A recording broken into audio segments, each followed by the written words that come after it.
Hello అండి, అందరికీ నమస్తే, గుడ్ మార్నింగ్.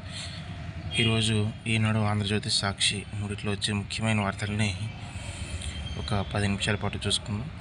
సో ఈ వీడియో చివరి వరకు చూడడానికి ట్రై చేయండి అండ్ ఖచ్చితంగా లైక్ చేసి సబ్స్క్రైబ్ చేసుకోండి. అలాగే ఈ 3 పేపర్లో మీకు ఏ పేపర్ అంటే ఇష్టమో దాన్ని ఖచ్చితంగా కామెంట్ రూపంలో నాకు తెలియజేయండి. సో ఈరోజు ఆంధ్రజ్యోతిలో కానీ, సాక్షిలో కానీ, ఈనాడులో కానీ మూడిట్లో ఈ పాలకోట విషయం, కాసుల కొక్కుతో వ్యాపారులు కల్తీ పాలని చెప్పేసి పాలు కల్తీ జరిగి నిన్న 5 మంది చనిపోయారు కదండి. సో దాని గురించి రాశారనమాట. 3 పత్రికలు ప్రధానంగా అదే రాశారు. సో దాని గురించి ఈరోజు హైలైట్ చేశారనమాట. ఆంధ్రజ్యోతిలో అయితే పాలకోట విషయం, కాసుల కొక్కుతో వ్యాపార కల్తీ పాలని చెప్పి హెడ్లైన్ పెడితే, సాక్షిలోనేమో పాలకోట విషయం, మరణ మృదంగం మోగిస్తున్న పాలకోట విషయం, రాజమహేంద్రవరంలో కొనసాగుతున్న కల్తీ పాలని చెప్పేసి రాశారనమాట. సో దీన్ని గవర్నమెంట్కి ఆపాదించే ప్రయత్నం అయితే చేస్తున్నారు వీళ్ళు, ఏదైనా ఒక లూప్ హోల్ దొరికితే. సో ఈనాడులో కూడా సేమ్ అదే రాశారండి. కల్తీ పాలు, మరో 3 మృతి, 5కి చేరిన మృతుల సంఖ్య అని చెప్పి కల్తీ పాలు గురించి రాశారనమాట. అయితే దీని గురించి డీటెయిల్గా చూసుకుందాం తర్వాత.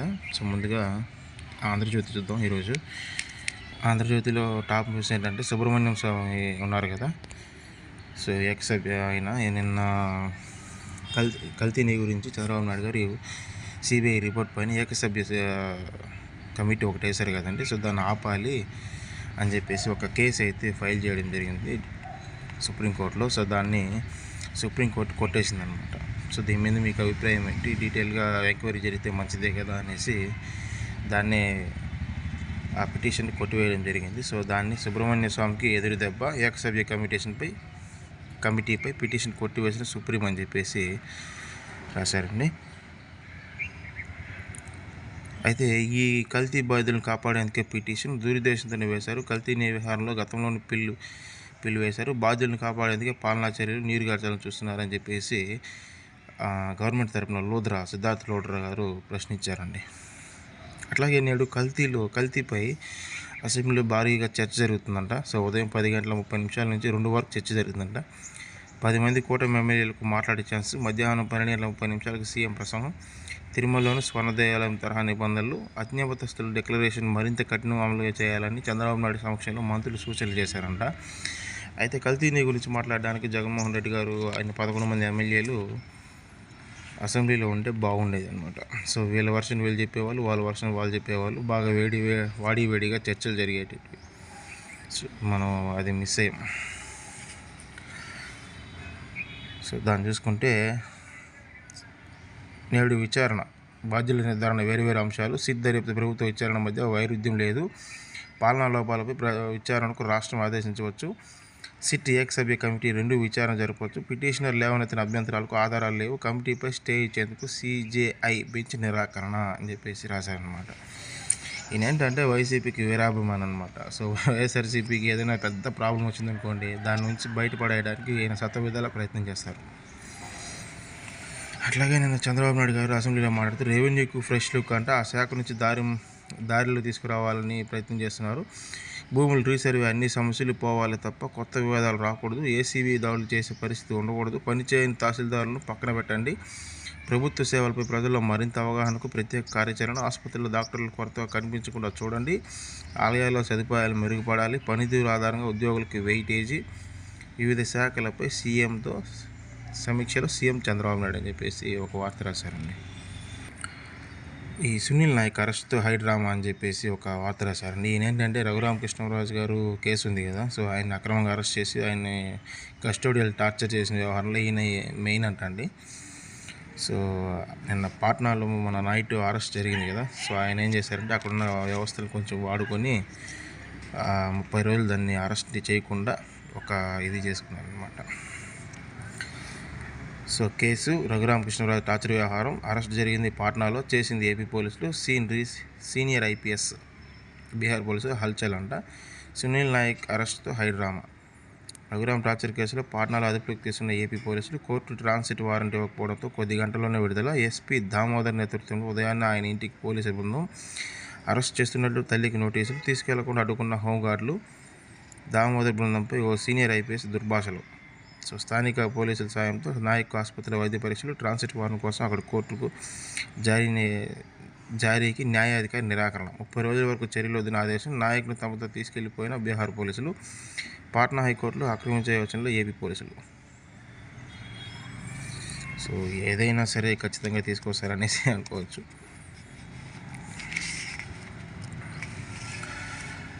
అట్లాగే ఏఐ నాగరికతతో పెద్ద మార్పు అండి. కృత్రిమ మేధ వల్ల కేవలం సాంకేతిక సాధనే కాదు, అది మన జీవన విధానాన్ని కూడా మార్చే టెక్నాలజీ. దానివల్ల ఇక ప్రవేశ స్థాయి ఉద్యోగాలు ఉండవు, నేరుగా మధ్యస్థాయి కూలీలు ఉంటాయి. నైపుణ్యాలు ఉన్న వారికి అద్భుత అవకాశాలు. ఏపీలో ఏఐ ప్రపంచానికి నేతృత్వంలో వహించే సత్తా మనది అని చెప్పేసి టీసీఎస్ అధ్యక్షుడు రాజన్న మాట్లాడారనమాట. సో చాలామందికి ఏంటంటే ఏఐ వచ్చిన తర్వాత ఏఐ మన జాబుల్ని రీప్లేస్ చేస్తుందని ఒక అనుమానం అయితే ఉంది. సో ఏఐ మన జాబుల్ని రీప్లేస్ చేయదండి. ఎవరైతే ఏఐ వాడడం తెలియకుండా ఉంటారో వాళ్ళ జాబుల్ని రీప్లేస్ చేస్తుందన్నమాట. సో అది ఏఐ కోర్సెస్ బాగా డిమాండ్ పెరుగుతుంది కాబట్టి సో వాటిని మనం తెలుసుకుంటే కొద్దిగా మన జాబ్ అనేది సేఫ్గా ఉండొచ్చు. అది చెప్పారు కదండి పాలకోట విషయం అని. ఆంధ్రజ్యోతిలో ఏ విధంగా రాశారు చూద్దాం. యూరియా, కెమికల్స్, ఇతర పదార్థాల వినియోగం, అప్పుడే తీసిన పాలల్లో తెల్లని నురుగు, అత్యాస, ప్రజల ప్రాణాలు చెలగాటం. 4వ వంతు పాల విక్రయాలు ఇళ్ల ముందే ఉమ్మడి గోదావరి జిల్లాలో విరివిరిగా అమ్ముతున్నారన్నమాట. నాణ్యతను పరీక్షించే యంత్రాంగం ఏదీ లేదు. విడిపాల విక్రయాలపై అజమాయిషీ కరువు. ఇదే అదునుగా కొందరి కల్తీ దందా. ఫుడ్ సేఫ్టీ అధికారుల తనిఖీలు పేరుకే డైరీలు, కలెక్షన్ సెంటర్లకే మిల్క్ యాక్ట్ అంట. సో వీళ్ళు ఏం చేస్తున్నారంటే ఈ ఫుడ్ సేఫ్టీ అధికారులు చాలా వరస్ట్ అండి. చాలా వరకు వాళ్ళు ఏంటంటే కరప్ట్ అయిపోయారు. యాక్చువల్లీ వాళ్ళు ప్రతి షాపుకి, ప్రతి ఒక చిన్న టిఫిన్ బండి వాళ్ళ దగ్గర అయితే వెళ్ళి వాళ్ళని ఇబ్బంది పెడతారు. కానీ ఈ పాల కంపెనీలు, పాల డిపోలు వాళ్ళ దగ్గరికి వెళ్ళి ఖచ్చితంగా చెక్ చేయరన్నమాట. 10% పాలు ఉంటే 40% వాటరే ఉంటుంది దాంట్లో. సో చూసుకుంటే దాని గురించి రాశారనమాట. సో ఇక లవ్ మ్యారేజా తల్లిదండ్రులకు చెప్పాల్సిందే. వివాహ రిజిస్ట్రేషన్ చట్టానికి గుజరాత్ సర్కారు సవరణలు. లవ్ జిహాద్ మోసగాలను అడ్డుకోవడమే లక్ష్యమని వెల్లడి. సో ఇకపై లవ్ మ్యారేజ్ చేసుకుంటే ఖచ్చితంగా తల్లిదండ్రులకు చెప్పే చేసుకోవాలని చెప్పేసి గుజరాత్లో ఒక చట్టం చేశారండి. సో తల్లిదండ్రులకు చెప్పాల్సిందే అనేసి. సో ఇది ఒక మంచి విషయం. సో అట్లాగే గ్రీన్ హైడ్రోజన్లో ఏపీ టాప్. మెరుగైన విధానాల రూపకల్పనలో ముందంజ. కర్బన ఉద్గారాల తగ్గింపులో కర్ణాటక బెస్ట్ అంట. సో ఓవరాల్గా ప్రదర్శనలో మహారాష్ట్ర, రాజస్థాన్, గుజరాత్, పునరుత్పాదనలో వెనుకబడ్డ తెలంగాణ, బెంగాల్. స్వచ్ఛంద ఇంధన పరివర్తనపై ఎస్ఈటి నివేదిక ఇచ్చిందట అండి. సో గ్రీన్ హైడ్రోజన్లో ఏపీ టాప్ ఉందన్నమాట.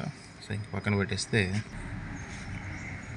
అట్లాగే రఘురామకృష్ణరాజుపై హత్యాయత్నం కేసు. అప్పటి CID DIG Sunil Nayak arrest. Bihar రాజధానిలో పాట్నాలో నివాసంలో అదుపులోకి తీసుకున్న ఏపీ పోలీసులు. ట్రాన్సిట్ వారెంట్ ఇవ్వడానికి అక్కడే కోర్టు నిరాకరించినప్పుడు దీంతో ఆగిపోయిన ఏపీ తరలింపు అని చెప్పేసి అయితే దీని మీద వాళ్ళు కోర్టుకు వెళ్తున్నారండి. సో ఏపీ పోలీసులు హైకోర్టుకు వెళ్ళడానికి చూస్తున్నారనమాట. సో అట్లాగే ఇంకా సుబ్రహ్మణ్య స్వామి కేసు గురించి రాశారండి. విచారణ కమిటీ ఏర్పాటు సవ్వే, అదేమి సిట్ పరిధిలోకి రాదు. కల్తీ నెయ్యి కేసులో సుప్రీంకోర్టు స్పష్టీకరణ. సుబ్రహ్మణ్య స్వామి పిటిషన్ డిస్పోజ్ అంట.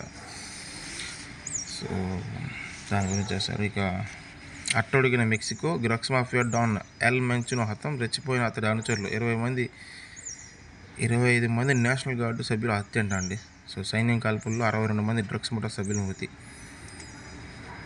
సో ఈ మెక్సికోలో డ్రగ్స్ మాఫియా చాలా హెవీగా ఉంటుంది కదా. సో వీళ్ళని ఒక ఆట ఆడుకుంటున్నారు పోలీసులు. ఇక అట్లాగే సాక్షి చూసుకుంటే సాక్షిలో మరణ మృదంగం మోసిన పాలకోట విషయము. రాజేంద్ర భవన్లో కొనసాగుతున్న కల్తీ పాలని చెప్పి హెడ్లైన్ పెట్టి నిన్న జరిగిన కల్తీ విషయం గురించి రాశారండి. అట్లాగే నేడు పులివెందులకు వైఎస్ జగన్ అంట అండి. సో 4 రోజుల పర్యటన ఉంటుందంట. అట్లాగే కౌలు రైతుల సమర బేరి అన్నదాత స్కీమ్ వర్తింపజేయాలని చెప్పేసి వీళ్ళు ధర్నాలు చేస్తున్నారండి. సో దాని గురించి ప్రధానంగా రాశారు. ఇక నేషనల్ అంశాలు చూసుకుంటే ముకుల్ రాయ్ కన్నుమూత. బెంగాల్ రాజకీయాల్లో అపర చాణక్యుడిగా పేరు తెచ్చుకున్న కేంద్ర మంత్రి టీఎంసీ నేత ముకుల్ రాయ్ కన్నుమూశారంట. సో ఎల్ మంచు హతం అని చెప్పేసి డ్రగ్స్ ముఠా గురించి రాశారండి. అంతర్జాతీయ డ్రగ్స్ ముఠా అధినేత సెర్వెంటిస్ అలియాస్ ఎల్ మంచునో మెక్సికో సైన్యం హతమార్చిందంట. సో బెంగాల్ దుస్థితిని చూసి సీఎం మమతా బెనర్జీ పాలనలో బెంగాల్ దుస్థితి చూసి తనకు గుండె పగిలిందని ప్రధాని మోదీ అసహనం వ్యక్తం చేశారంట అండి. సో అట్లాగే 97.37 లక్షల ఓట్ల తొలగింపు సరి ప్రక్రియలో భాగంగా తమిళనాడులో ఏకంగా 97.37 లక్షల ఓట్ల పేర్లను జాబితా తొలగించిందంట. సో దాదాపుగా 1 కోటి దొంగ ఓట్లు ఉన్నాయంటండి తమిళనాడులో. సో దాన్ని తొలగించారంట. ఇక హెడ్ మైర్పై సూపర్ షో 34 బంతుల్లో 7 4లు 7 6లతో 85 పరుగులపై జింబాబ్వేపై పరుగులు. సో జింబాబ్వేపై వెస్టిండీస్ గెలిచిందంట అండి. చరిత్ర సృష్టించిన బూంగ్. బాప్తాలో తొలి అవార్డు సాధించిన మణిపూర్ సినిమా. సో అదే అండి సాక్షిలో వచ్చిన ముఖ్యమైన అంశాలు. సో చివరి వరకు వచ్చిన ప్రతి ఒక్కరికి కూడా థ్యాంక్స్ అండి. ఖచ్చితంగా లైక్ చేసి సబ్స్క్రైబ్ చేసుకోండి.